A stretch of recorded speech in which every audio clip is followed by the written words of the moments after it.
অনেক সময় দেখবেন যে মানুষ এটা বলে যে ভগবানকে পাওয়ার জন্য আমাদেরকে সেই পথ দিয়ে হাঁটতে হবে, যেতে হবে যে পথ দিয়ে তেনারা গেছেন যারা ভগবানকে দেখেছেন।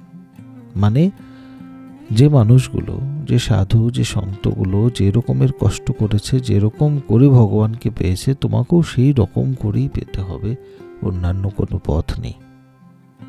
কিন্তু যদি তুমি না পারো সেরকমের সাধনা করতে, যদি তুমি না নিতে পারো দীক্ষা, তোমার যদি সেই পথে হাঁটার মধ্যে তৃপ্ততা নেই, তুমি পাচ্ছ না, তোমার মনে সেই সন্তুষ্টি আসছে না, তাও কি তোমাকে ভগবানকে দেখার জন্য সেই পথেই যেতে হবে?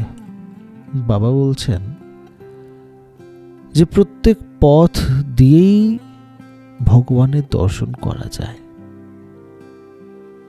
শুধু সেই পথের মধ্যে সততা রাখতে হবে।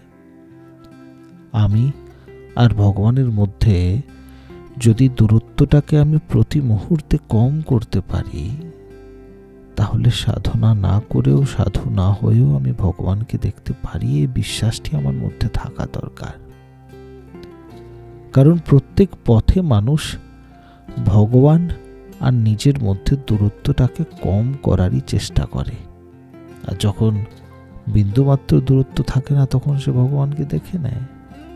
এই ছোট জিনিসটাকে মানুষ বুঝতে পারে না এবং ইচ্ছাতে অনিচ্ছাতে যেখানে যাওয়ার নেই সেখানেও যায়, যেটা করার নেই সেটাও করে।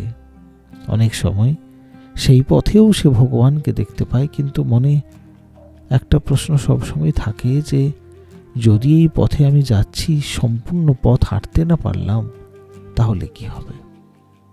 আর ভগবান এইসব মানুষকে কখনো সেই রকমভাবে দেখা দিতে পারেন না, কারণ যার পথের মধ্যে সততা নেই, দৃঢ় বিশ্বাস নেই, সে মানুষ কি করে ভগবানকে দেখবে?